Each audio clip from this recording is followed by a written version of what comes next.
Hi guys, welcome. This is your Sameer Kohli sir with another lecture of the topic called linear equations in two variables, pair of linear equations in two variables. दो equations को solve करने का सबसे बड़ा method होता है elimination method, जिसकी हमने प्रैक्टिस करी है अच्छे लेवल पे. सेकंड होता है क्रॉस मल्टीप्लिकेशन मेथड, जिसकी थोड़ी बहुत प्रैक्टिस करी है. थर्ड मेथड होता है substitution method. It's a beautiful method.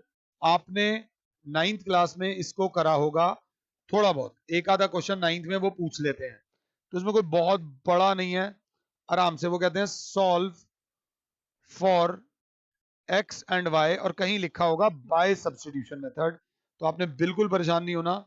यहां लिखा हुआ है 2x plus Y is equals to 35, 3x plus 4y is equals to 65. सिर्फ एक सेकंड लेना और ये देखना दोनों में से शरीफ इक्वेशन कौन सी है. दोनों में से शरीफ इक्वेशन कौन सी है? तो थोड़ी सी इजी ये लग रही है. इनमें से शरीफ आदमी कौन है?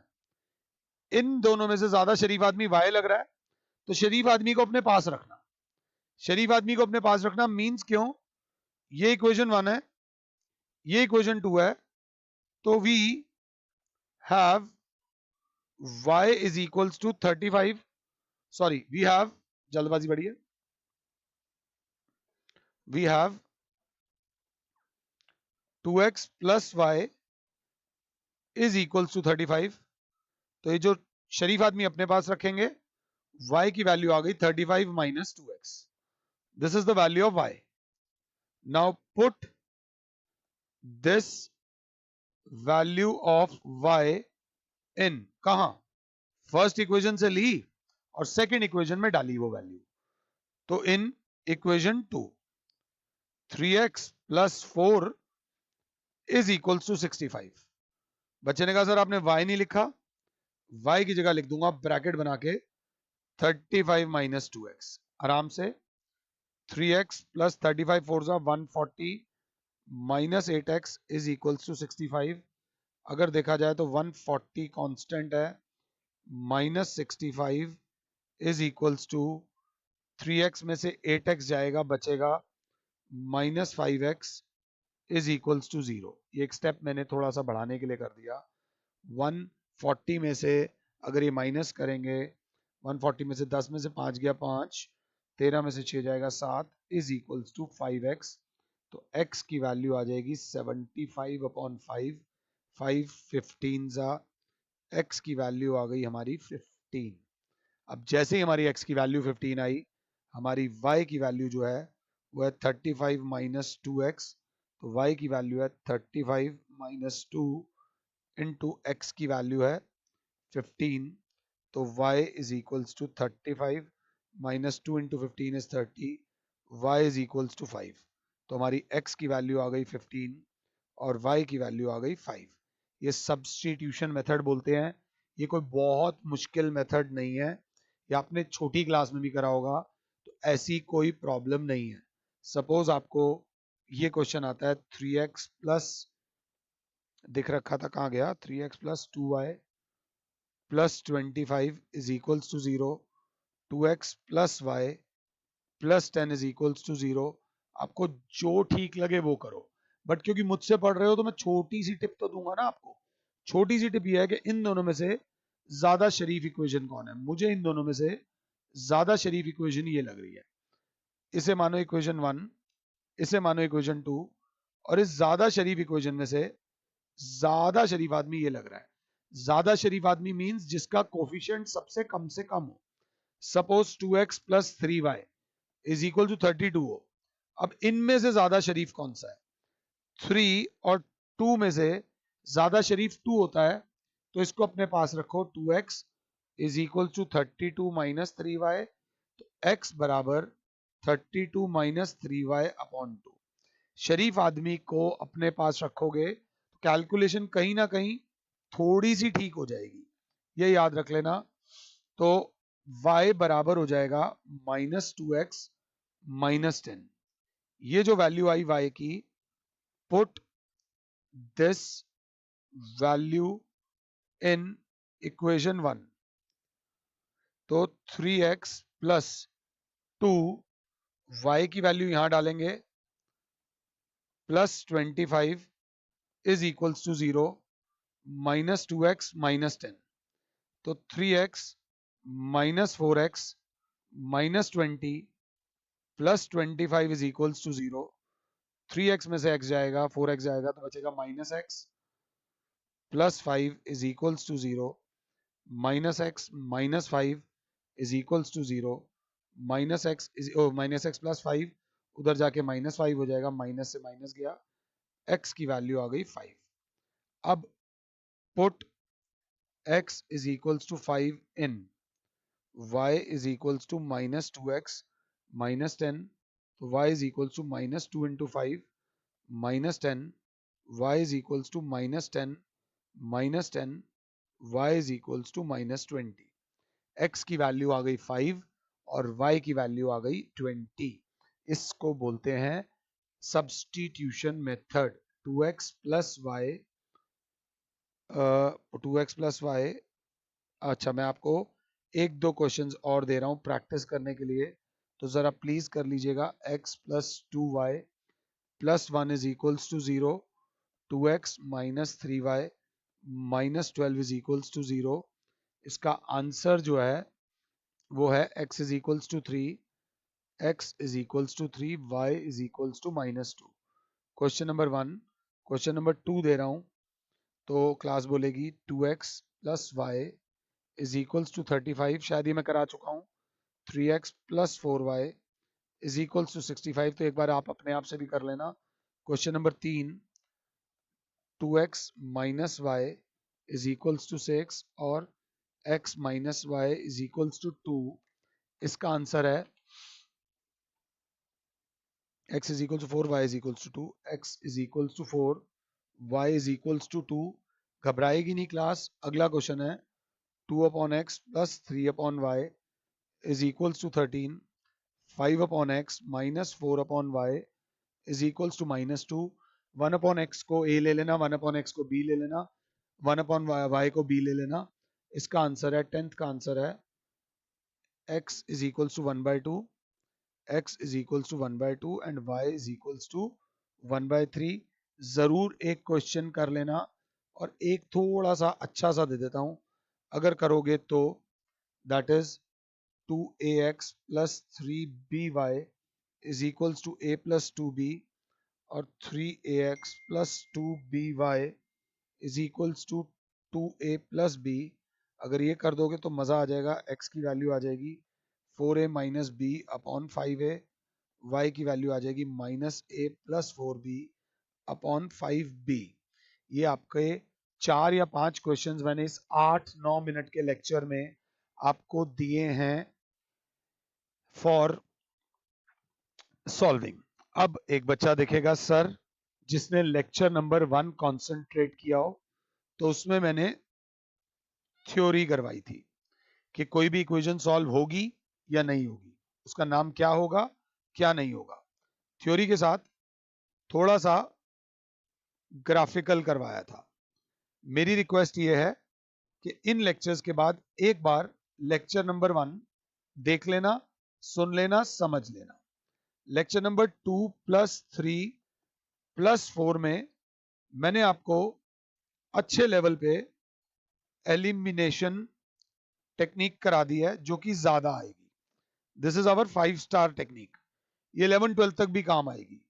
लेक्चर नंबर 5 में मैंने आपको कम कराया है क्रॉस मल्टीप्लिकेशन मेथड, और लेक्चर नंबर 6 जो कि शायद बहुत छोटा है उसमें मैंने आपको कराया है सब्स्टिट्यूशन मेथड।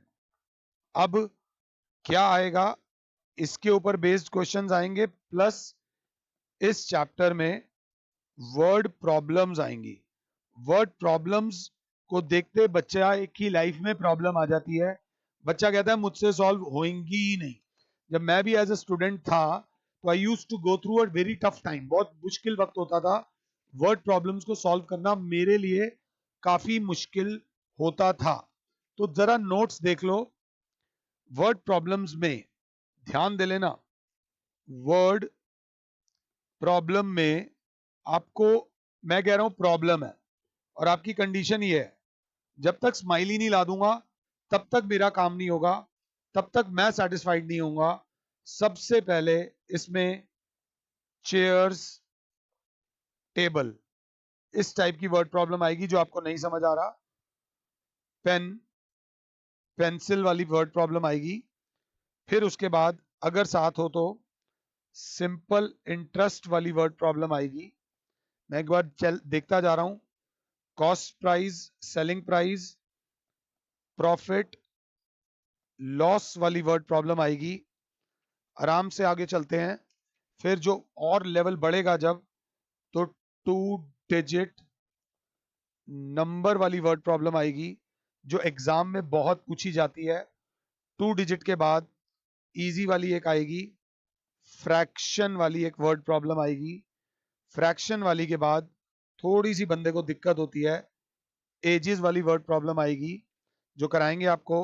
उसके बाद एक बहुत खतरनाक स्पीड, टाइम वाली वर्ड प्रॉब्लम आएगी जो कि थोड़ी सी टफ होती है, जिसमें partly by train,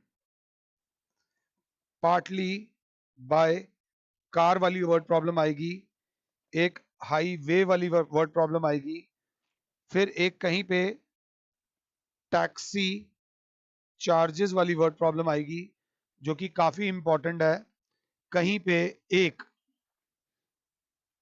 cyclic quadrilateral वाली वर्ड प्रॉब्लम आएगी।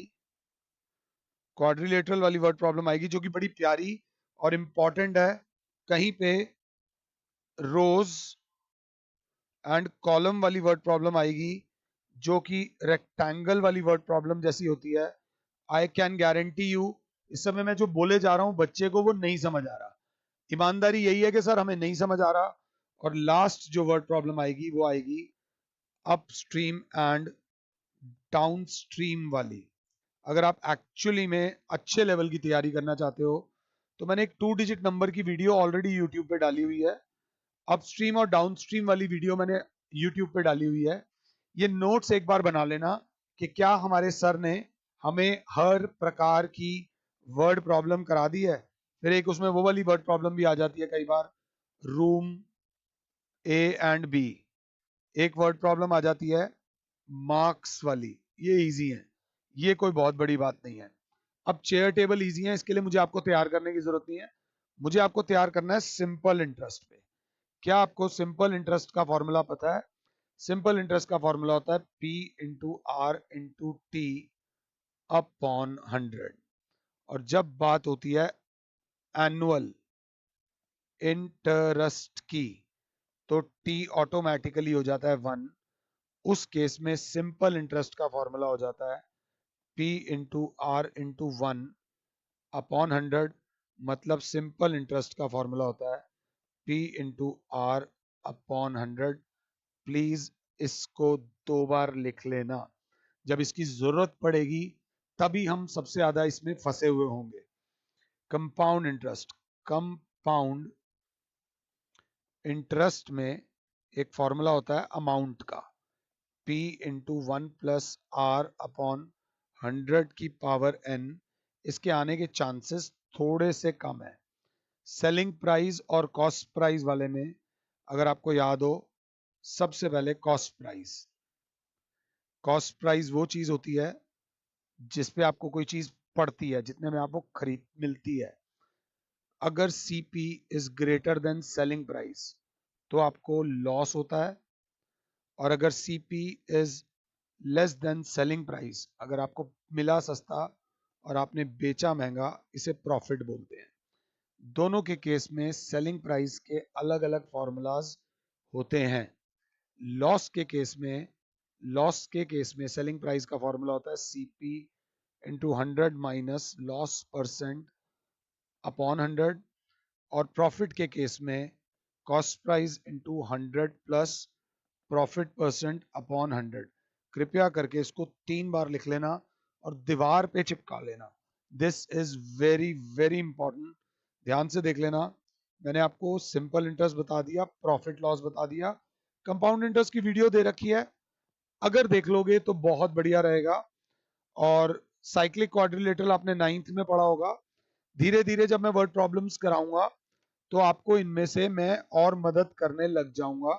सपोज एक क्वेश्चन आता है रेक्टेंगल से रिलेटेड, वो कहते हैं रेक्टेंगल से रिलेटेड, तो खाली बैठे हुए हैं। रेक्टेंगल ये होता है ए बी सी डी, चारों एंगल 90 डिग्री के होते हैं, एक लेंथ होती है एक ब्रेड्थ होती है। तो लेंथ को ले लेना x, ब्रेड्थ को ले लेना y, और उसके आगे ये वर्ड जरूर लिखना यूनिट्स, यूनिट्स मीटर सेंटीमीटर जो भी हो। अब एरिया का फॉर्मूला होता है L इंटू बी, तो एरिया का फॉर्मूला हो जाएगा x into Y. Perimeter of a rectangle का फॉर्मूला होता है 2 टाइम्स L प्लस बी, तो पेरीमीटर की जगह आप लिख दोगे 2 टाइम्स x प्लस वाई। ये वर्ड्स जो मैं बोल रहा हूं ये याद रख लेना। अब मैंने आपसे बोला कोई भी फ्रैक्शन सोचो, तो मैंने सोची 3/4, तो जरूरी थोड़ी आप भी 3/4 सोचोगे। जब भी फ्रैक्शन की बात होती है तो माहौल कुछ इस प्रकार से होता है। फ्रैक्शन हमेशा ये होती है, ये जो ऊपर होता है उसे न्यूमरेटर बोलते हैं, और जो नीचे होता है उसे डिनोमिनेटर बोलते हैं। अब मैंने 3/4 सोचा, तो जरूरी थोड़ी है कि तुम भी 3/4 सोचोगे। तो तुम लिखोगे let numerator of fraction be x, मैं भी टिप दे रहा हूं, तो denominator of fraction be y. Therefore वो जो फ्रैक्शन आपने सोची वो क्या हो गई, वो हो गई x upon y. Fraction is x upon y. थोड़ा सा एक्स्ट्रा आप लोगों को थोड़ा थोड़ा मैं कराता चल रहा हूं। बीच में मैं फिर दोबारा आर डी शर्मा उठा लूंगा जब मेरी जरूरत होगी। अब ये करने के बाद हम लोग एनसीईआरटी खोलेंगे, क्योंकि अब हमने टेक्निक सारी सीख ली है। एक्स्ट्रा वर्ड प्रॉब्लम्स मैं आपको कराऊंगा। स्पीड टाइम हमेशा रोता रहता हूं। स्पीड का फॉर्मूला होता है डिस्टेंस अपॉन टाइम। कोई नहीं पूछेगा, जो कोई पूछेगा वो ये है टाइम का फॉर्मूला। टाइम इधर डिवाइड हो रहा है, उधर जाके मल्टीप्लाई हो जाएगा। टाइम का फॉर्मूला होता है डिस्टेंस अपॉन स्पीड। 10वीं क्लास में जितने भी न्यूमेरिकल्स आते हैं वो टाइम के ऊपर बेस्ड आते हैं। आपको स्पीड का फॉर्मूला पता हो या ना पता हो, टाइम का फॉर्मूला जरूर पता होना चाहिए, that is distance upon speed. अब चलो एक फॉर्मूले से कोई गलती तो नहीं, डिस्टेंस कहेगा भाई मेरी भी थोड़ी सी इज्जत कर लो। तो डिस्टेंस का फॉर्मूला होता है speed into time, speed into time. Is that clear? ये तीनों फॉर्मूलाज इंपॉर्टेंट है, स्कूल की असेंबली में चलते हैं। स्कूल की असेंबली कुछ इस प्रकार से होती है, सबसे फ्रंट रो में मॉनिटर्स खड़े होते हैं। हमारे साथ तो यही होता था, उनकी ड्रेस अलग नहीं होती मॉनिटर्स की, बट एक बार चलो थोड़ा सा मॉनिटर्स को वो दे दिया, बेनिफिट ऑफ डाउट ऐसे। अब बताओ कि कितने बच्चे हैं, कितने बच्चे खड़े हैं बताओ। एक तरीका बताने का ये है कि काउंट करो एक एक करके, 1 2 3 4 5 6 7 8 9 10 11 12 13 14 15 16 17 18 19 20 21 22 23 24 25 26 27। ये काउंट करने का सबसे घटिया तरीका है। बच्चा कहेगा सर सबसे पहले यहां देख लो नंबर ऑफ रोज कितनी है, 1 2 3 4 5 6 7 8 9, और स्टूडेंट्स इन वन रो कितने हैं, एक रो में कितने स्टूडेंट्स हैं। तो सर 3 स्टूडेंट्स हैं, तो टोटल नंबर ऑफ स्टूडेंट्स सीधा आ गया 9 इंटू 3 27। तो मैंने कहा तुमने नीचे क्यों लिखा, तो तुम बोलोगे सर हम आपको ऊपर एक फॉर्मूला बताएंगे, जब भी रोज वाली बात हो तो आप लेना number of rows, number of rows को number of students in one row से मल्टीप्लाई कर दो, टोटल नंबर ऑफ स्टूडेंट्स आ जाएंगे। ये क्वेश्चन बहुत ज्यादा इंपॉर्टेंट होता है। जब ये आता है ना तो हम भूल जाते हैं, हम भूल चुके होते हैं जब हमें इसकी सबसे ज्यादा जरूरत होती है। तो जब भी ऐसा कोई क्वेश्चन आए, आराम से आप लिखोगे let number of students in one row be x, let number of rows be y, तो टोटल नंबर ऑफ स्टूडेंट्स बराबर हो जाएगा x इंटू वाई, बराबर हो जाएगा x इंटू वाई। ये 20-21 मिनट के लेक्चर को बहुत दिल से मैंने कराया है और बहुत दिल से 2 बार देख लेना। जब भी मैं वर्ड प्रॉब्लम्स कराऊंगा उससे पहले इस लेक्चर की टिप्स को देख लेना, अच्छा लगेगा, मजा आएगा। फिलहाल के लिए और Sameer sir is saying you good bye, god bless all, जय माता दी। सब खुश रहो भैया और औरों को भी खुश रहने दो। Thank you.